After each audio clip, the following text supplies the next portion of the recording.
सच के साथ। नमस्कार, सिटी वाराणसी लाइव में आप सभी का स्वागत है। मैं हूं अमित मिश्रा। आइए नजर डालते हैं आज की खास खबरों पर।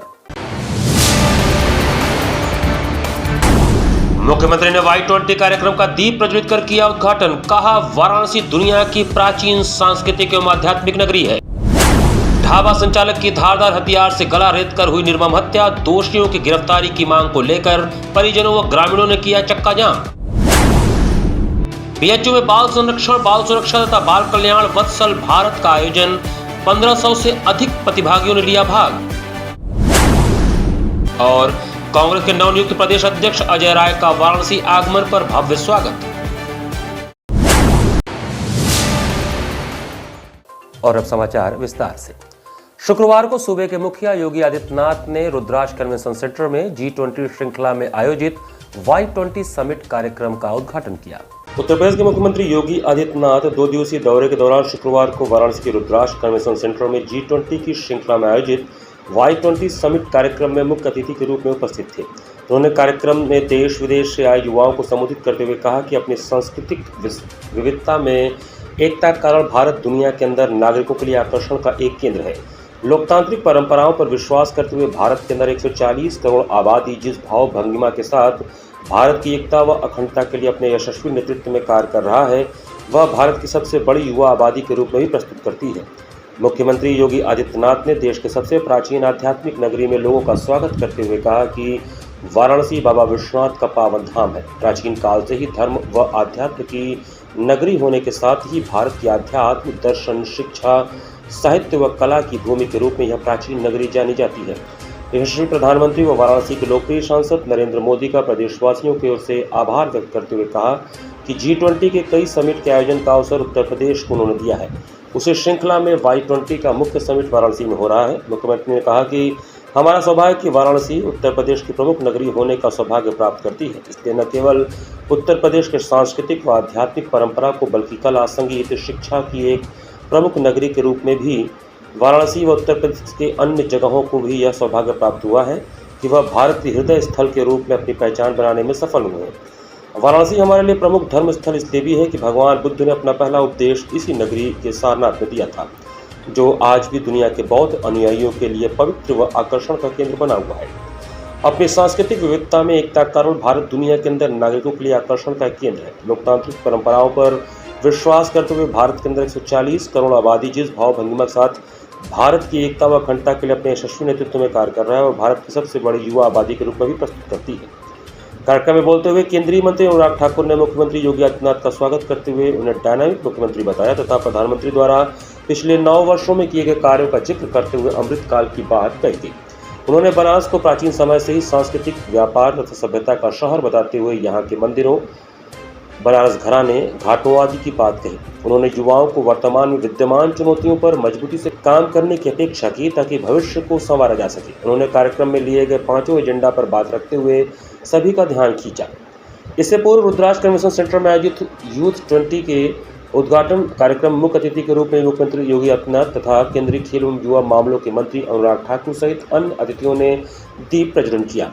कार्यक्रम में युवा मामलों की सचिव नीता राजीव लोचन तथा Y20 चेयर के अनमोल सोवित द्वारा भी युवाओं से जुड़े सम्मेलन के संबंध में अपनी बात रखी गई। अंत में धन्यवाद ज्ञापन Y20 के पंकज सिंह द्वारा दिया गया।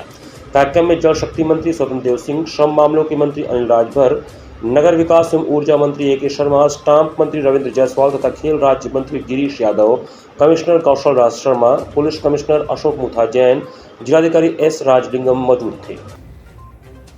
कि वाराणसी बाबा विश्वनाथ का पावन धाम है। प्राचीन काल से ही धर्म और अध्यात्म की नगरी होने के साथ ही भारत की अध्यात्म, दर्शन, शिक्षा, साहित्य और कला की भूमि के रूप में भी यह प्राचीन नगरी जानी जाती रही है।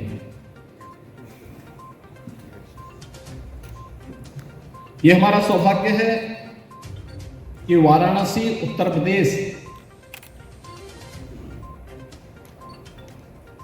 की एक प्रमुख महानगरी होने का सौभाग्य प्राप्त करती है।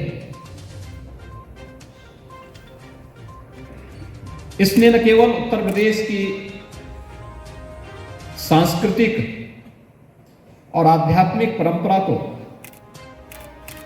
बल्कि कला, संगीत और शिक्षा की एक प्रमुख नगरी के रूप में भी वाराणसी और उत्तर प्रदेश के अन्य अनेक नगरों को यह सौभाग्य प्राप्त हुआ है कि मैं काशी के जनता का आभारी हूं कि माननीय प्रधानमंत्री मोदी जी को यहां का सांसद चुना और प्रधानमंत्री बन के वो G20 की अध्यक्षता भारत के लिए लाए। ये बड़ा गौरवशाली पल भारत के लिए है और इतिहास एक तरह से रचा जा रहा है जब भारत की कला, संस्कृति, परंपराओं को दुनिया को जानने का अवसर भी मिल रहा है। और ये G20 के अंतर्गत जो Y20 यूथ के लिए हो रहा है, आज बनारस में दुनिया भर के यहाँ पर प्रतिनिधि आए हैं और उत्तर प्रदेश के मुख्यमंत्री माननीय योगी आदित्यनाथ जी ने उनको संबोधित भी किया। और ये युवा हमारा वर्तमान और भविष्य भी है। जिन 5 की थीम्स के आसपास चर्चा हुई है उन पे फाइनल राउंड अब ये 2 दिन रहेगा और फाइनल जो वाइट पेपर और कम्युनिके निकलेगा वो संदेश एक पूरी दुनिया भर में G20 के माध्यम से जाएगा। हम सबका विश्वास है और ये मानना भी है कि युवा के पास उन लाखों समस्याओं के करोड़ों उत्तर हैं और हम इन युवाओं पर और विश्वास करके चलना चाहिए, उनकी योग्यता पर, क्योंकि इतिहास गवाह है कि आज तक युवाओं ने ही क्रांति लाए हैं, युवाओं ने ही उत्तर निकाले हैं और आज भी वर्तमान की समस्याओं और चुनौतियों से निपटने के लिए उत्तर और दायित्व भी ये दोनों ही युवा ही लेकर आएंगे। अपने 2 दिवसीय दौरे पर वाराणसी पहुंचे योगी आदित्यनाथ ने गुरुवार को घर आश्रम का निरीक्षण किया। उत्तर प्रदेश के मुख्यमंत्री योगी आदित्यनाथ 2 दिवसीय दौरे पर गुरुवार को सायंकाल वाराणसी पहुंचे। उन्होंने सामने घाट स्थित अपना घर आश्रम जाकर यहां पर रह रहे लोगों से मिलकर उनकी कुशलक्षेम पूछी तथा आश्रम की व्यवस्था की सराहना की। तत्पश्चात उन्होंने काशी के कोतवाल, बाबा काल भैरव व श्री काशी विश्वनाथ मंदिर में विधिवत दर्शन पूजन किया। काशी विश्वनाथ मंदिर में दर्शन पूजन के पश्चात मौके पर मौजूद अधिकारियों को निर्देशित करते हुए उन्होंने कहा कि सावन महीने में मंदिर में आने वाले श्रद्धालुओं को किसी प्रकार की परेशानी न होने पाए, दर्शनार्थियों को बेहतर सुविधा मुहैया कराई जाए।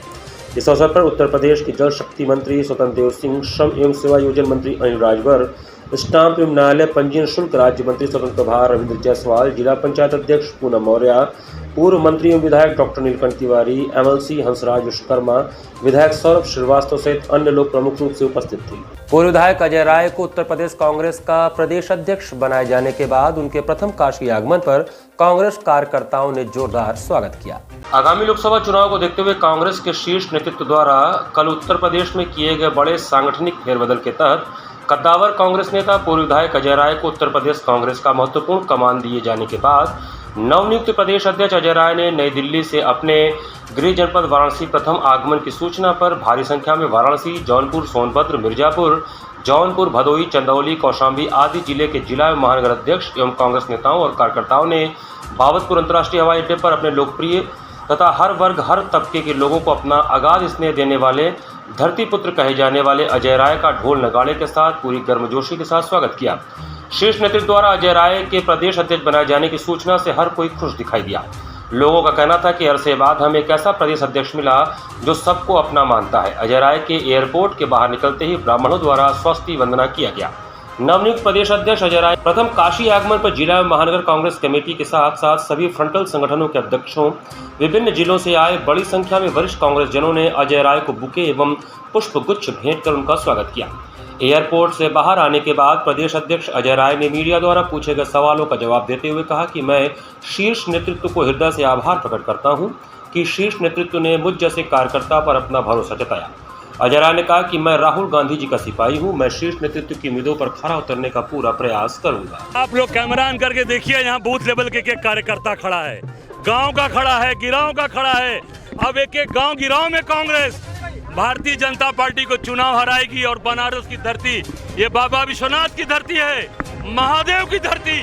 महादेव की धरती से ये बिगुल बजा है पूरे प्रदेश और देश भी इसके डंका बजेगा। 2024 का मुख्य मुद्दा क्या? सबसे बड़ा मुख्य मुद्दा इस प्रदेश के अंदर जिस तरीके से एक माहौल बनाया जा रहा है, जिस तरीके से बेरोजगारी, महंगाई और जो आज डर का कि डरवा कर अपने साथ ले लो, ईडी सीबीआई को भेजकर अपने साथ ले लो, उस पे हम सब कांग्रेस का, हमारा नेता जो राहुल गांधी ने प्यार का पैगाम कन्याकुमारी से कश्मीर दिया है और हमारे खड़गे सामने दिया, हमारी नेता प्रियंका गांधी ने जो विश्वास किया, ये पूरा एक एक जो संदेश है राहुल गांधी का, कांग्रेस पार्टी का, एक एक गांव, एक एक घर घर पहुंचाएंगे, ये हम सबकी जिम्मेदारी है।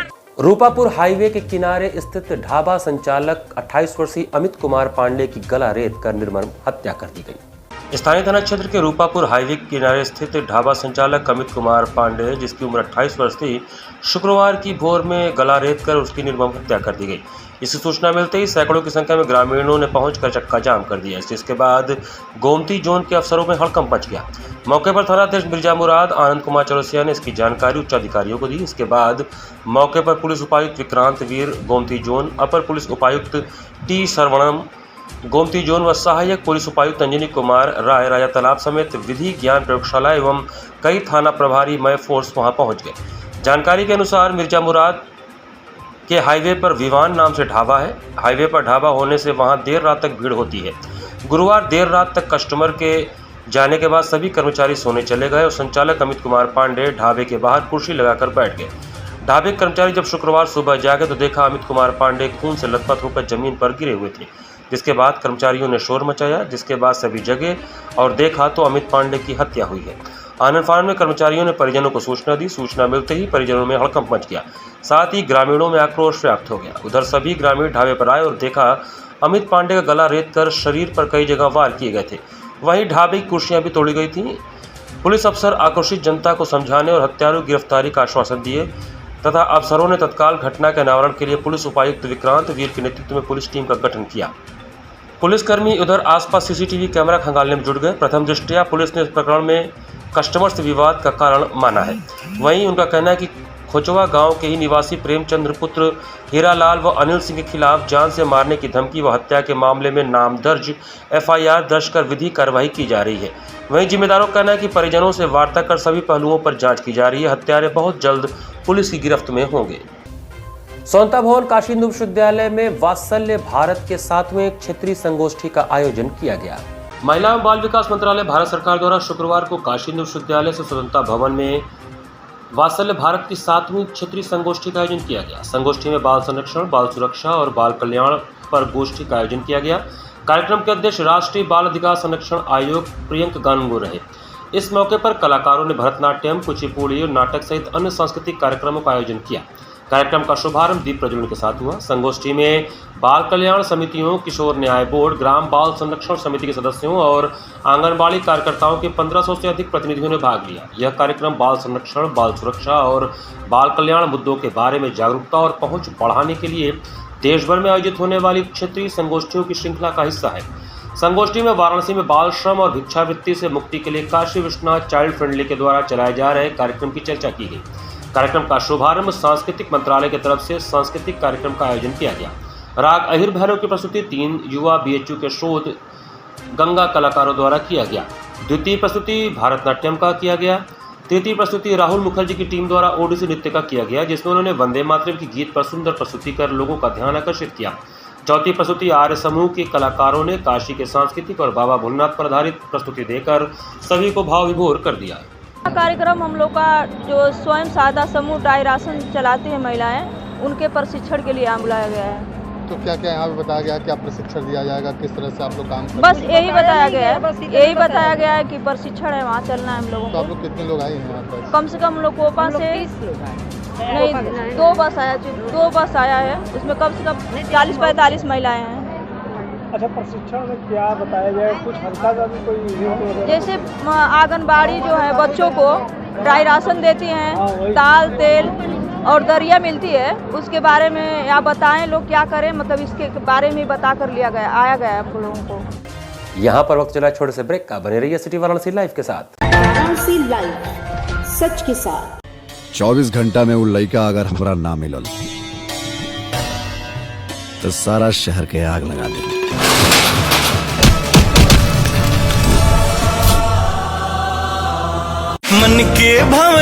जेएमएस प्रस्तुत Shanti production script, producer Subhash Yadav.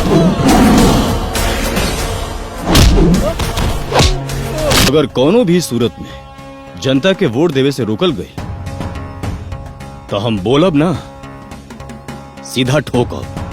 Digital partner फटाफट डिजिटल, एचएस पवन द्वारा निर्देशित प्रजातंत्र। आज वर्दी बोल रहा बा। रितेश पांडे, काजल राघवानी अभिनीत एक संपूर्ण पारिवारिक फिल्म जल्द ही आपके नजदीकी सिनेमाघरों में। प्रजातंत्र, producer Subhash Yadav, digital partner फटाफट डिजिटल, एचएस पवन द्वारा निर्देशित और रितेश पांडे, आराधना मिश्रा और कल्पना जी के सुरीले गानों से सजी एक संपूर्ण पारिवारिक film. I am a student of Jeevandeep Mahavidyalaya. I am proud of Mahavidyalaya for excellent faculty, best support and best infrastructure and best place. I am a student of Jeevandeep Mahavidyalaya. I am proud of Mahavidyalaya for excellent faculty, best support and best infrastructure and best place. I am a student of Jeevandeep Mahavidyalaya. I am proud of Mahavidyalaya for excellent faculty, best support and best infrastructure and best. 24 घंटा में वो लड़का अगर हमरा ना मिलल तो सारा शहर के आग लगा देंगे।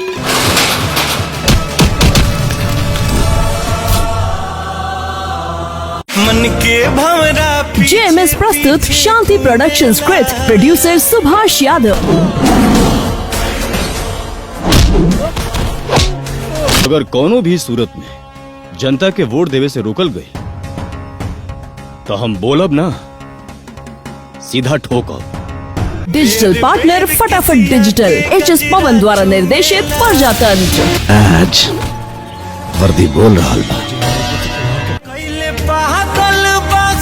रितेश पांडे, काजल राघवानी अभिनीत एक संपूर्ण पारिवारिक फिल्म जल्द ही आपके नजदीकी सिनेमाघरों में।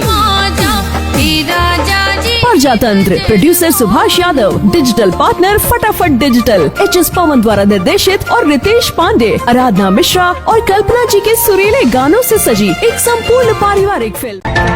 लाइव, सच के साथ। ब्रेक के बाद आपका स्वागत है। गंगा के जलस्तर में लगातार हो रही गिरावट के चलते गंगा घाटों पर अब कई फुट मोटी सिल्ट जम गई है।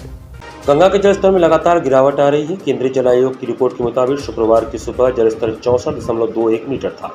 काशी में गंगा का जलस्तर कम होने के साथ ही घाटों पर मिट्टी जमा हो गई है। यह मिट्टी अभी गीली होने के कारण दलदल सा बना हुआ है। वहीं 80 के नाविक समाज पंप लगाकर इन जमा सिल्ट को हटाने का कार्य भी प्रारंभ कर दिए है। घाटों पर मिट्टी के साथ ही गंदगी पसरी हुई है। आपको बता दें कि 80 घाट पर हजारों की संख्या में प्रतिदिन दर्शन, आरती तथा पूजन और गंगा स्नान करने के लिए लोग पहुंचते हैं। इन दर्शनार्थियों को किसी प्रकार की समस्या न आने पाए, इसको लेकर साफ सफाई प्रारंभ हो गई है। यहां पर 2 पंप लगाए गए हैं जिससे मिट्टी को साफ करने का कार्य किया जा रहा है। अजय मांझी ने बताया कि गंगा का जलस्तर धीरे धीरे कम होने के साथ ही घाटों पर कई फीट की मोटी मिट्टी जमा हो गई है, जिसके कारण पर्यटकों को गंगा स्नान करने तथा घूमने टहलने में किसी प्रकार की समस्या न हो, इसको लेकर घाट पर 2 पंप लगाकर साफ सफाई प्रारंभ कर दिया गया है। घाटों पर हजारों की संख्या में प्रतिदिन श्रद्धालु दर्शन पूजन करने मां गंगा के पास आते हैं। 20-25 दिन तक गंगा मां का जलस्तर बढ़ा रहा और पानी तो अब अपने समान रूप में वापस जा रहा है, लेकिन उसकी वजह से पानी बढ़ने की वजह से मिट्टी घाट पे काफ़ी ज़्यादा आ गई है। तो जितने भी नाविक समाज के लोग हैं वो अपना अपना जुआल लगा के, पंप लगा के सफाई अभियान कर रहे हैं ताकि पर्यटकों को नाव पे बैठने में या फिर गंगा को छूने में किसी का दिक्कत अर्चन ना आए। Singh medical and surgical centre में गर्भवती महिलाओं का निःशुल्क स्वास्थ्य चेकअप एवं गोद भराई का कार्यक्रम आयोजित हुआ। शुक्रवार को Singh medical and surgical centre Maldahiya पर मैरीगोल्ड हेल्थ नेटवर्क एवं Singh medical and surgical centre के संयुक्त तत्वावधान में गर्भवती महिलाओं का निःशुल्क स्वास्थ्य चेकअप एवं गोद भराई कार्यक्रम किया गया। इस अवसर पर पूर्व अपर स्वास्थ्य परिवार एवं कल्याण वाराणसी डॉक्टर अंशु सिंह ने गर्भवती महिलाओं को प्रसव के दौरान एवं बाद में होने वाली परेशानियों के बारे में बताया और समझाया। साथ ही इससे बचने के उपायों पर प्रकाश डाला एवं संस्थागत प्रसव के लाभ बताए। इस अवसर पर Singh medical and surgical centre के चेयरमैन डॉक्टर अशोक कुमार सिंह ने अपने संबोधन में प्रसव पूर्व चेकअप पर प्रकाश डाला एवं उसके महत्व को बताया तथा हॉस्पिटल पर आकर सेवा लेने के लिए गर्भवती महिलाओं को प्रेरित किया। इस अवसर पर अनुराधा सिंह, सुनीता कुमारी, मंसूर आलम, एम.वी. सिंह आदि उपस्थित थे। काशी में यूं तो 1.25 लाख पार्थिव शिवलिंगों का पूजन हर वर्ष होता है, परंतु इस वर्ष नवंबर महीने में 1 करोड़ पार्थिव शिवलिंगों का अर्चन किया जाएगा। दुनिया के हित और धर्म परिरक्षण के लिए पहली बार कार्तिक महीने में 1 करोड़ पार्थिव शिवलिंगार्चना की जाएगी और काशी उसकी साक्षी बनेगी। इस महोत्सव में वैदिक ब्राह्मण विद्वान पूरे भारत से भाग लेंगे। इस महाकुंभ में श्रृंगेरी शंकराचार्य जगतगुरु विदुशेखर भारती स्वामी जी और कांची शंकराचार्य श्री विजयेंद्र सरस्वती स्वामी जी, निखिल चेतना केंद्रम के पूज्य गुरु जी अनिल कुमार जोशी और नासिक कपिलधारा आश्रम के गुरु कल्की राम महाराज और अन्य पीठाधीश्वर भी भाग लेंगे। इस कार्यक्रम को गिनीज विश्व रिकॉर्ड में शामिल करने की तैयारी है। इस संदर्भ में शुक्रवार को पराकर भवन में आयोजित प्रेस वार्ता में आयोजकों ने बताया कि हर साल काशी में 1.25 लाख शिवलिंग पूजाएं की जाती हैं, लेकिन पहली बार काशी में 1 करोड़ शिवलिंग पूजाएं हो रही हैं।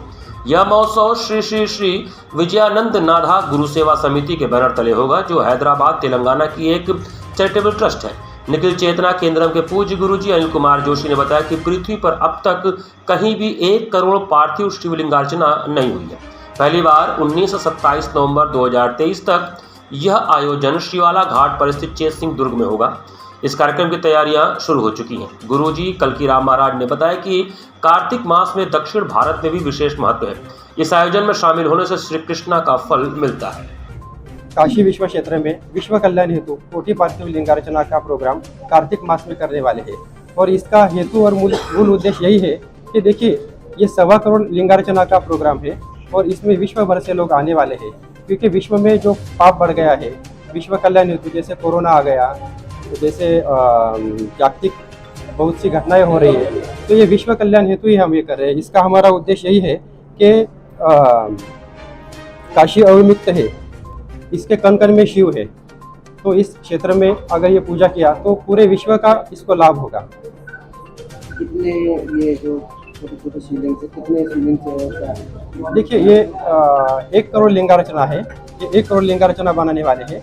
ये 9 डेज का प्रोग्राम है। इसमें अलग अलग टाइप का पूजा होने वाला है और ये पूजा का समय रहेगा सुबह 6 बजे से रात को 9 बजे तक। बीच में कुछ स्पेस रहेगा खाना खाने के लिए और दिन भर में ये सिर्फ ये भारत देश से नहीं तो विश्व भर से लोग आने वाले हैं। अखिल भारतीय वृक्षारोपण अभियान के तहत शुक्रवार को साहूपुरी चंदौली में वृहद पौधारोपण अभियान चलाया गया। अखिल भारतीय वृक्षारोपण अभियान के तहत शुक्रवार को मनोज कुमार शर्मा उप महानिरीक्षक 11 NDRF के नेतृत्व में साहूपुरी चंदौली में वृहद पौधारोपण अभियान चलाया गया। इस अवसर पर मनोज कुमार शर्मा उप महानिरीक्षक ने बताया कि पौधारोपण अभियान के तहत NDRF के अधिकारियों एवं बचाव कर्मियों के द्वारा विभिन्न प्रकार के सैकड़ों फलदार एवं छायादार पौधों को लगाया गया है। बचाव कर्मियों के द्वारा वाराणसी, चंदौली, गोरखपुर, लखनऊ, बहराइच, लखीमपुर खीरी उत्तर प्रदेश एवं जबलपुर तथा भोपाल मध्य प्रदेश में लगातार पौधारोपण अभियान चलाया जा रहा है एवं हरित पर्यावरण के महत्व के बारे में संदेश दिया जा रहा है। NDRF टीमों के द्वारा पर्यावरण संरक्षण के लिए आगे भी पौधारोपण अभियान लगातार जारी रहेगा। इसी के साथ सिटी वाराणसी लाइव का यह संस्करण में समाप्त करते हैं। मुझे दीजिए आज्ञा। नमस्कार।